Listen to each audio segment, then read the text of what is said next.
Well, thank you, Stephen. Thank you to ITIF, and thank you to all the folks who've invested some of your time this afternoon in coming to hear the summary and the outcome of this compelling report about competitiveness and what the drivers are that will allow the United States to return to its leading global position.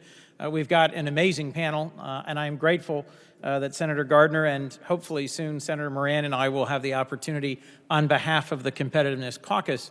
to kick off this fourth event for the caucus this year. Stephen, I've had a great opportunity to work with ITAF, both as the honorary co-chair and as a participant in a number of your conferences. I've known you and Rob Atkinson for many years, and just want to start by saying thank you, because ITIF is a essential, vital, and needed contributor to deliberation and conversation in Washington around what are the choices that we need to make in policy in order for our country to continue to be a growing economy and in order to regain our position globally. One of the things that I thought most struck me about this report as it assesses the success, how's that for a great phrase to say, as it assesses the success of 56 countries and their innovation policies, is that it looked not just at how those countries' national policies contributed to their own internal domestic GDP, but how they contributed to international innovation. I thought it was a fascinating mix of factors, 14 contributing and 13 detracting, and I thought it was a compelling analysis and something I know you will all be interested in hearing more about in just a few moments. In my view, the nation that brought the world the assembly line, the automobile, the iPhone, thousands of inventions that have made modern life possible worldwide, can surely do better than 10th. We come up in their ranking as the 10th in the world, and I'm interested in what it is that we can do together, Senator, in a bipartisan way,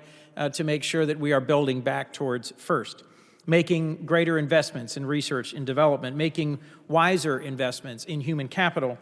reducing our effective corporate tax rate, and ensuring that businesses can compete fairly around the world. One of the very first bills that I did as a then new senator with Senator Jerry Moran, cue Senator Moran off stage left, ladies and gentlemen,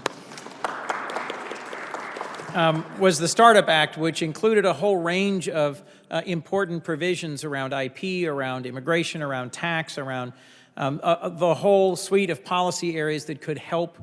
jumpstart innovation and competitiveness. Today, you've got 4 panelists who will talk in much greater detail about what it is that we could be doing in a bipartisan way as some of the 11 senators who are bipartisan members of this Competitiveness Caucus to keep making progress along the trajectory towards being a stronger country. We've got Hamilton Moses, who has great experience as a neurologist and consultant who brings business and medical expertise. Mark Seeger, CTO of Technical Computing Group at Intel, who is an alum of Lawrence Livermore, and as is the case with anyone who's worked at a national lab, impresses me just by the fact that he breathes, let alone speaks. David Williams, Dean of the College of Engineering at Ohio State, and Vedanta Yusupov, my own home state champion and friend from Delaware, who runs the Fraunhofer Institute. I know they will be introduced in more detail, but I just wanted to briefly thank the members of the panel